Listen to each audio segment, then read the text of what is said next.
Next, I'd like to introduce to you Minister Kenichiro Mukai, who will provide special remarks. Mr. Mukai is Minister, Head of Chancery, Embassy of Japan in the United States of America. He joins us from Washington, D.C. Within the embassy, he is in charge of strengthening relations with Japanese Americans and has been a strong supporter of USJC. So please welcome Minister Mukai.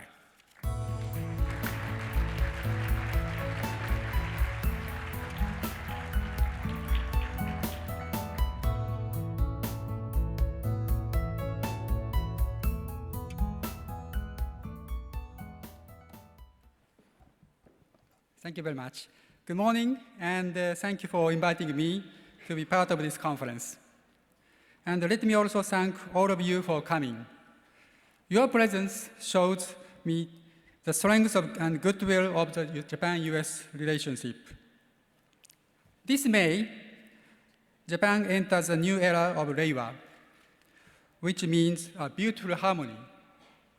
As part of the US delegation, headed by Secretary of Transportation Chao, 7 Japanese American leaders, including USJC President Irene Hirano Inoue, and other leaders of the Council, attended the enthronement ceremony of His Majesty the Emperor.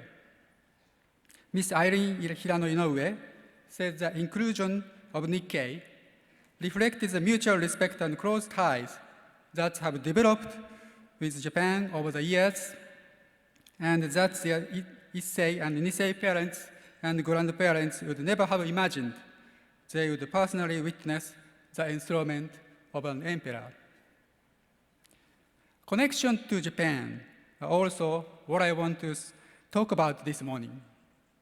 I want to tell you about the experience of 2 Japanese Americans who went to Japan as part of the Japanese American Leadership Delegation, or JALD program, which is a joint program between the USJC and the government of Japan. I tell you these stories because I think they are indicative of something larger. First, let me share with you the experience of a Japanese American who has the very un-Japanese name of Bruce Harriot. He was born in Japan and adopted by an American family. He said he had a wonderful, happy, successful life growing up in America, but that he had no Japanese identity. After Mr. Harriot found his birth mother, he began to get involved with the Japanese American community and to discover what he called his Japaneseness. He said that on the trip to Japan in 2016, he found it humbling to be in downtown Tokyo on March 11th, when at 2:46, the clock tower chimed and the entire nation paused to commemorate the 2011 Great East Japan earthquake and pays respect to the more than 15,000 who perished. I understand how his Japaneseness could have been brought home to him at that moment. He said the trip, the exchange, was the most gratifying adventure of his life. Now let me tell you the second story. Mr. Mark Nakagawa also visited Japan through the same program this March. He says that visiting the Kumamoto Castle in Kumamoto Prefecture highlighted for him the differences between the Japanese and American way. In April 2016, an earthquake devastated the castle and the walls, as well as the city around it. Mr. Nakagawa noticed the boulders and stones from the destroyed walls were laid out in true Japanese fashion in neat and orderly lines, identified and ready to be reconstructed in the manner in which it was originally built. Mark asked one of the other delegates, who was an architect, what techniques would be used in America to rebuild the world. She replied that the boulders and stones would be anchored using modern techniques and material rather than the way Kumamoto was being rebuilt using traditional methods. I believe Mr. Nakagawa is here today. Mr. Nakagawa, would you please stand up?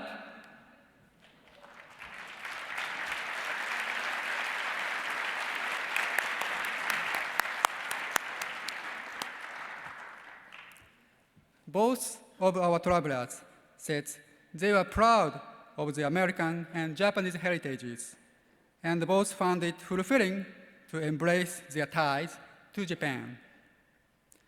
The reason I told those stories is that exchanges help Americans, whether they have Japanese ancestry or not, understand their connections to Japan. And they help Japanese understand the American connections.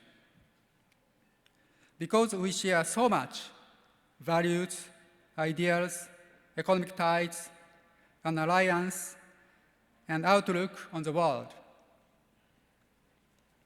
Now, rather than the JALD program, I could have told stories from the Tomodachi Kakehashi Inoue Scholars Program, which we also sponsor with the USJC. This program, in honor of Senator Inoue, provides 100 American and 100 Japanese university students an opportunity to learn about each other's countries and cultures. Not all worthwhile exchanges involve international travel, such as the Regional Women in Leadership program. Since 2015, the Embassy and the USJC have held 25 networking sessions with over 100 leaders coming together for discussions and suggestions on the challenges women face. My point is that each and every one of you here is an exchange program. Whether you are American or Japanese American, you are capable of increasing understanding with every person you meet. Increasing understanding is what the USJC has been doing for 10 years. On behalf of the government of Japan, congratulations on your first decade. And thank you for all you do for Japan-US relations and friendship. The government of Japan is happy to collaborate with the USJC for the next decade. I thank you very much.